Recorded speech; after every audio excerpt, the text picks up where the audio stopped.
Bonsoir à tous et bienvenue dans ce répertoire facile contre 4. Et ici on va voir du coup l'écossaise facile pour les noirs. Et je propose de directement partir dans le vif du sujet. Les blancs jouent E4, on joue E5, toujours pareil, on prend le centre et on ouvre nos lignes de développement. KVF3 attaque notre pion, KV6 se défend en développant notre cavalier. Et ici l'écossaise commence avec D4. Notez aussi que l'italienne et l'écossaise sont possibles, hein, l'espagnol et l'italienne ainsi que la 3 cavaliers que l'on a déjà vu sur une autre vidéo de ma chaîne.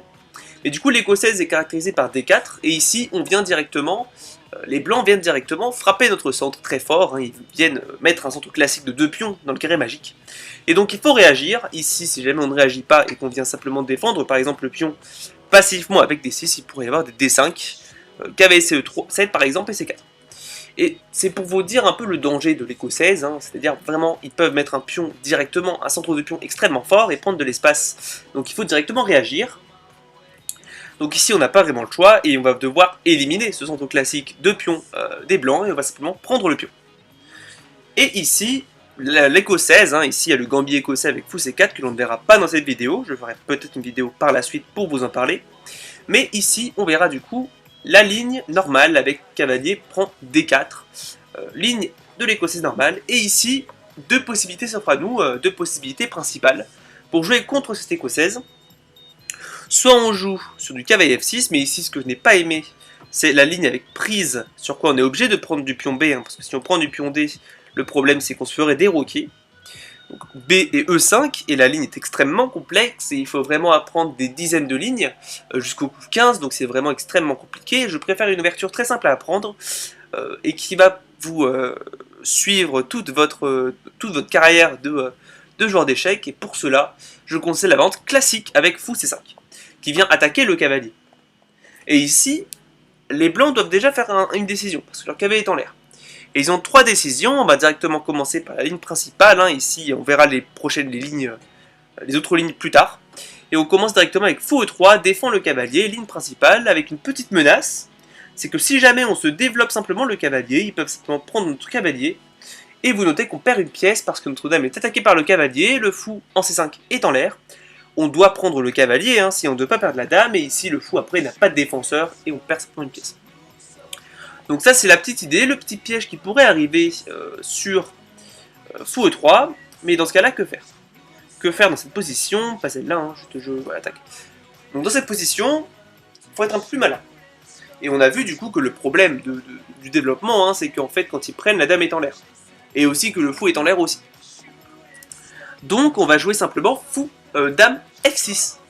Un coup assez bizarre à première vue, mais c'est le meilleur coup, et c'est le seul bon coup en fait, pour venir taper le cavalier encore une fois, et aussi mettre pression sur le pion F, très important. Parce que là maintenant, si jamais ils se disent « Ok, mais maintenant je te prends, et quand tu vas reprendre, je vais reprendre ton fou », bah en fait c'est là où on les choque, en prenant le fou d'abord. Parce que là maintenant, on menace Mat du Berger. Et ils doivent réagir, parce que si jamais ils sauvent simplement leur cavalier, on va simplement prendre avec Mat. Donc ici, ils sont obligés de reprendre, mais après déprancer, leur position est un vrai calvaire, hein. Ils ont des pions doublés isolés en colonne E qui vont être facilement attaquables parce qu'on va simplement roquer et mettre une tour en E8 pour attaquer ces pions. Et ils ne pourront jamais roquer du côté roi parce que notre dame en F6 empêche ce développement. Notez aussi qu'on menace possiblement un dame H7 pour venir attaquer le roi et le pion en E4. Donc ici, ils vont plutôt à la place jouer C3 à la base, la grande majorité. Et on verra une autre ligne un peu plus tard. Donc ils viennent défendre le cavalier, mais maintenant, ils sont perdus un temps en fait. Ils ont perdu un temps, et notez aussi qu'ils prennent la case C3 du cavalier. Donc maintenant, on va pouvoir simplement se développer. Et on va commencer avec cavalier GE7. Idée, contrôler le centre, peut-être défendre le cavalier possiblement, et préparer le roc. Notez aussi hein, qu'on menace des 5, par exemple sur un coup de fou E2, qui est une ligne principale. Bah, le problème c'est que là maintenant on a finalement directement D5. Et on vient directement challenger ce centre blanc, et ils sont vraiment mal. Ils n'ont pas vraiment de moyens de facilement jouer contre. Si jamais ils prennent par exemple notre pion, le problème c'est qu'on va simplement reprendre du cavalier, on attaque le fou, nos cavaliers sont des monstres, on vient aussi attaquer possiblement le cavalier. C'est extrêmement compliqué à jouer pour les blancs. Donc après D5, il y a de grandes chances qu'ils vont roquer, après on rock, et après on fait des petits échanges, mais globalement c'est une position qui est complètement égale. Donc ici l'autre ligne principale, et on va un peu passer outre les lignes secondaires type G3 et fou B5, qui sont des lignes que je verrai peut-être en détail sur une prochaine vidéo sur l'écossaise détaillée, qui va durer beaucoup plus longtemps. Ça sera la ligne qu'on verra qui est la ligne principale, et personnellement ce que j'ai joué, parce que j'ai déjà joué l'écossaise, fou C4. L'idée étant d'empêcher ce coup de D5 qui, on l'a vu, est thématique. Si jamais on réussit à pousser D5, on n'a aucun problème. Et vient préparer le roc. Très simple, le fou aussi contrôle les cases centrales, pas grand chose à dire. Dans ce cas-là, je conseille le coup petit roc, tout simplement. Et après petit roc, attention, plusieurs options s'offrent à nous.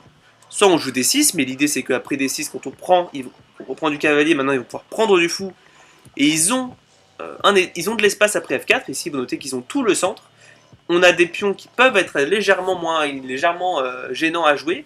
C'est possible, mais personnellement, c'est pas ce que je recommande. Je recommande une option bien plus solide, qui marche parfaitement bien, c'est B6. L'idée, c'est de préparer ce coup de fou B7 pour développer ce fou sur la grande diagonale ici. On va venir aussi peut-être préparer une expansion à l'aile dame avec A5. Et notez aussi qu'on vient possiblement ajouter de la défense à ce fou qui est dans C5. Ici, la majorité des gens vont jouer cavalier prend C6. Notez que B4 ne mène pas à grand chose parce qu'on va simplement prendre du fou. Si jamais ils reprennent du pion, le problème c'est que déjà le cavalier ici est en l'air. Hein. Mais aussi on a D5 qui arrive, donc globalement c'est pas une option très facile à jouer.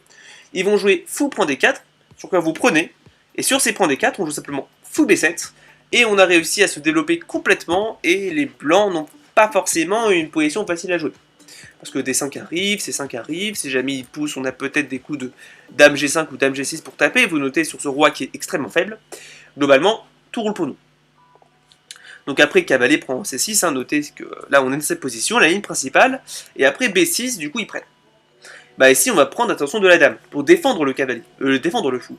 Si jamais on prend du cavalier, le problème c'est qu'ils vont prendre notre fou, et on est obligé de se créer des pions doublés en colonne C, et vous notez maintenant il y a 3 îlots de pions, hein. Ici il y a un pion en colonne A, il y a ici des pions en colonne CD, et des pions en F et H. Donc ça fait 3 îlots de pions, et globalement c'est pas nécessaire de se créer des faiblesses comme ça.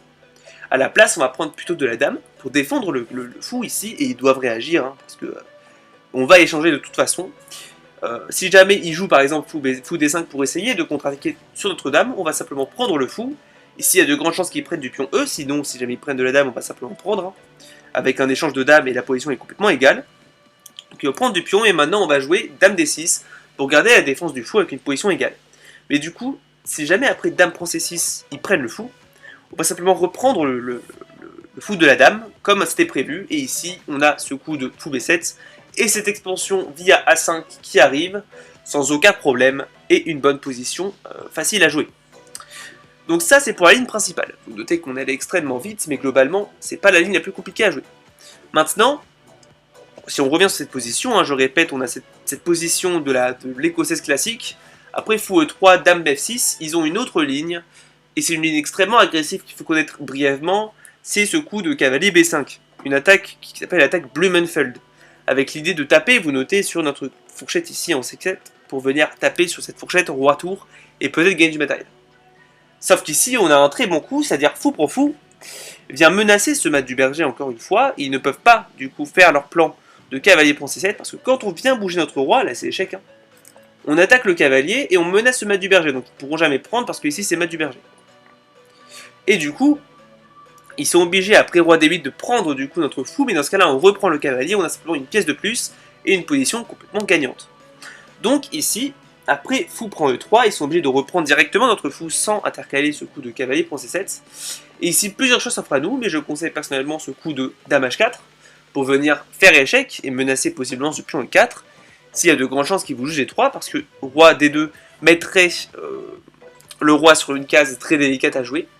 Donc G3 est le coup le populaire, mais dans ce cas-là, au lieu de prendre et de rentrer dans une ligne très compliquée avec prise, roi D8, prise et dame prend, et peut-être des coups de dame D6 qui sont extrêmement compliqués à jouer pour les noirs, mais qui ont un léger avantage, je conseille de jouer des lignes extrêmement plus faciles à jouer, avec un coup de dame D8 ici, pour venir simplement défendre le pion, et les blancs sont forcés en fait de rester avec une structure qui est éclatée au sol, j'ai envie de dire. Donc, les blancs ont des problèmes. Déjà, si jamais ils jouent passivement en développant entre guillemets leur cavalier, on va simplement jouer A6, pour venir taper ce cavalier, enlever cette menace de C7, enfin de cavalier C7, ils vont revenir en D4 et maintenant on joue cavalier F6. Avec un très bon développement, on a consolidé parfaitement la position, on va roquer, peut-être jouer du cavalier E5 D6, et tout ira bien dans le meilleur des mondes. Mais après, Dame D8, la ligne critique, et je vous conseille de la connaître un petit peu, c'est Dame G4, vient taper notre pion G, sur quoi je conseille simplement le coup G6, pour venir défendre Dame F4 et jouer ici pour taper notre pion C7, D6 est forcé pour simplement couper l'attaque de la dame, et ici fou C4. Et on voit que les blancs font de leur mieux pour vraiment attaquer le plus possible notre position. Ici, il menace Maître du Berger, encore une fois, on doit le défendre. Et on va le défendre tout simplement avec cavalier E5. Pour venir défendre le pion ici en F7 et venir attaquer ce fou.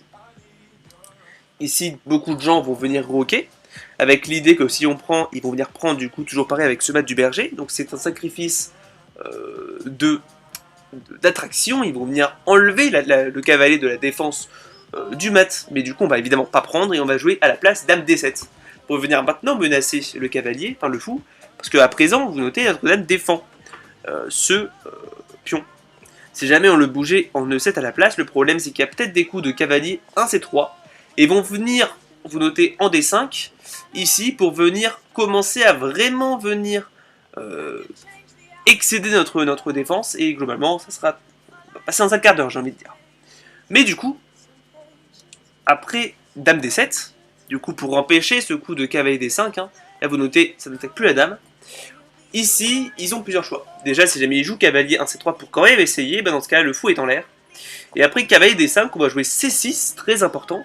Sacrifice de qualité, ils vont venir faire échec. On vient ici en F8 pour venir complètement consolider la position, garder la défense du pion. Ils vont prendre ce pion, parce que si jamais ils prennent directement, on va simplement prendre et le cavalier ne peut jamais sortir. Et du coup, ils vont venir faire un desperado, ce qu'on appelle sacrifier le cavalier pour le pion. On va reprendre et ils prennent notre tour, mais dans ce cas-là, le cavalier ne va quand même pas sortir.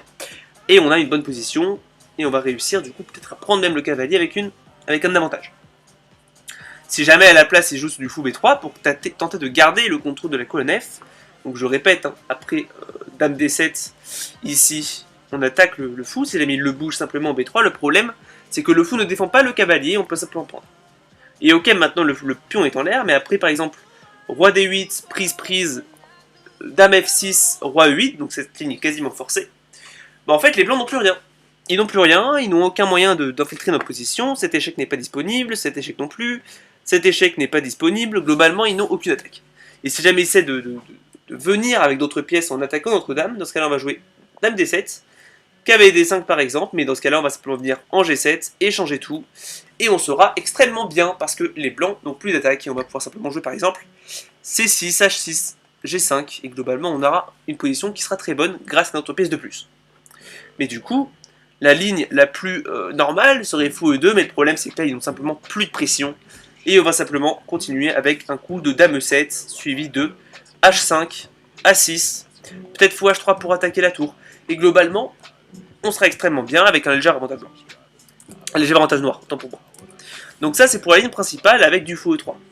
Mais dans ce cas-là, qu'est-ce qui se passe si jamais il ne joue pas fou E3 ici? Eh bien on va voir. Déjà, une ligne très populaire serait de prendre le cavalier. En se disant, ok, si tu prends le pion B, je vais te déroquer. Vous notez que là, la dame est en prise et on serait obligé de reprendre du roi. Si jamais vous prenez du pion B, maintenant vous créez un troisième îlot de pion, donc c'est très bien pour moi.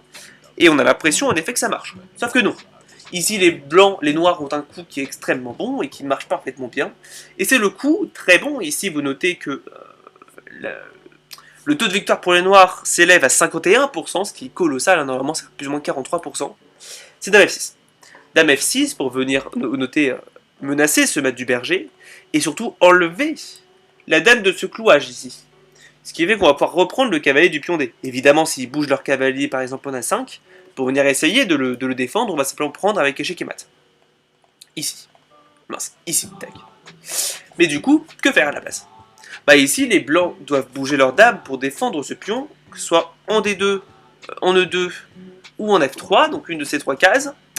Ils doivent faire ça. Ici, pour moi, la ligne la plus normale serait de bouger en F3 pour venir empêcher le blocage de ces fous. Mais dans ce cas-là, on a une bonne position grâce à un système très simple. On va jouer D prend C6, suivi de fou F6, enfin suivi de fou E6 avec grand roc qui arrive. Ici, ils peuvent vous jouer fou E3, sur quoi ici je conseille simplement revenir en arrière et ils jouent grand roc. Donc là, c'est la seule ligne en fait qui va venir empêcher notre système parce qu'il nous empêche le grand roc. Mais dans ce cas-là, on va essayer plutôt de jouer plus normalement. On va prendre la dame pour libérer cette case F6 pour notre cavalier, et on va jouer cavalier F6. Et après, par exemple, tour G1, on va jouer G6 parce que notre pion est en l'air. Et ce qui va se passer, ici H4 est un coup populaire, soit on peut jouer H5 pour venir complètement bloquer le pion et globalement ça se joue, mais je conseille à la place personnellement un coup assez étonnant, c'est-à-dire roi E7, avec l'idée de venir amener les tours sur la colonne, sur les cases E8 et D8, hein, vous notez qu'elles sont liées, et une fois qu'on a fait ça, peut-être venir par exemple en F8, puis en G8, et on a fait une espèce de rock manuel, et ici le problème c'est que les blancs n'ont aucune attaque. Le pion en C6, notez, fait un excellent travail de contrôle de la case des zincs, ce qui fait qu'ils n'ont jamais cet échec, et on est extrêmement bien. Donc ça c'est pour la variante d'échange, et enfin la variante Potter, donc c'est comme Harry Potter, hein. C'est après du coup cette écho 16, prise, fou C5, ils jouent cavalier B3, pour attaquer notre fou, revenir replacer leur cavalier, mais le problème c'est qu'ici, c'est la ligne critique je pense de l'écossais, et il faut être préparé. Je conseille une seule ligne qui est extrêmement facile à jouer, on va jouer simplement fou B6, très simple, cavalier C3 est l'option la plus populaire, et attention ici si jamais on joue cavalier F6, après fou G5, ils vont jouer dame E2, grand roc, et jouer tous notre aile roi, parce qu'ici on est plus ou moins forcé de roquer à cette aile, et on a des complications qui sont beaucoup mieux pour les blancs, ici je conseille absolument pas cette ligne, mais du coup à la place je conseille une ligne beaucoup plus stable et assez facile à apprendre. Ici à la place de jouer cavalier F6 et autoriser ce clouage, on va venir simplement jouer D6. Notez qu'ils ne peuvent pas clouer un cavalier qui n'est pas là. Donc ici ils vont jouer dame E2 pour quand même essayer de jouer sur le grand roc, ils vont ensuite bouger le fou. Et ici je conseille fou E6. On délaie en fait le développement de ce cavalier. Ici il y a de grandes chances qu'il vous joue fou E3, sur quoi je conseille dame D7 pour venir créer une petite batterie ici, ici, mais surtout préparer ce grand roc. Il y a de grandes chances qu'il vous joue grand roc, sur quoi vous roquez aussi. Et on a roqué du même côté, ce qui fait qu'il n'y a pas ce qu'on appelle d'attaque du roc opposé. Là ici, si jamais ils veulent balancer une attaque, ils vont devoir balancer des pions de leur roc, ce qui fait que le roi sera extrêmement faible, donc ils ne peuvent pas. Et ici, notez que nous, notre roi est parfaitement sécurisé ici aussi. On est bien. Et ici, par exemple, après fou prend, apprend, la position est complètement égale. Enfin, elle n'est pas égale sur l'ordinateur, c'est plus 0,5, hein. Vous notez que c'est ridicule comme avantage, mais il ne se fera jamais ressentir, et vous devrez simplement respecter vos principes d'ouverture. Et maintenant, vous pouvez simplement vous développer avec du F5 pour casser le centre des blancs si vous voulez, avec du cavalier F6, tour HF8 ou HE8. Roi B8 est aussi possible pour enlever complètement ce roi de la colonne du champ de bataille. Ils ne pourront jamais utiliser cette colonne-là parce que le roi est de ce côté, et vous serez extrêmement bien. Donc ça c'est pour l'écossais, c'est facile avec les noirs. On a déjà fini, hein. Vous notez que c'est extrêmement facile, extrêmement rapide. Notez que c'est évidemment un format qui est, c'est dans le nom, hein, c'est noté écrit juste là en haut, c'est en bref. Donc évidemment je loupe certains trucs et je fais abstraction de certaines lignes secondaires. Si jamais vous avez envie d'avoir les lignes complètes, ça arrive bientôt sur la chaîne. Donc ça sera plusieurs vidéos de peut-être 20 ou 30 minutes sur chacune des variantes, notamment la variante Potter, la variante principale, l'attaque Blumenfeld. Il y a plein d'options, mais ce sera plus tard. Il n'y a pas pour l'instant. Pour l'instant, c'est vraiment fait pour les débutants, hein. Ma chaîne va monter un peu en niveau petit à petit. Pour l'instant, c'est pour les débutants, donc je vous propose un répertoire facile à jouer contre l'écossaise avec les noirs. Donc là, c'est une classique, enfin, l'écossaise classique. Les prochaines vidéos sur les ouvertures, en bref, arriveront sur l'italienne et l'espagnol, sur quoi on aura quasiment fini notre chapitre sur le 4 ou 5. Et du coup, j'espère que vous avez aimé. Si vous avez aimé ce petit répertoire facile, n'hésitez pas à liker et vous abonner pour me montrer que vous aimez bien mon travail. En espérant que vous ayez bien tout compris et que cette ouverture vous plaise, j'ai envie de dire. Et du coup, je vous dis à bientôt pour une prochaine vidéo. J'espère que vous avez aimé. C'était Dragonnier Alpin. Tchuss.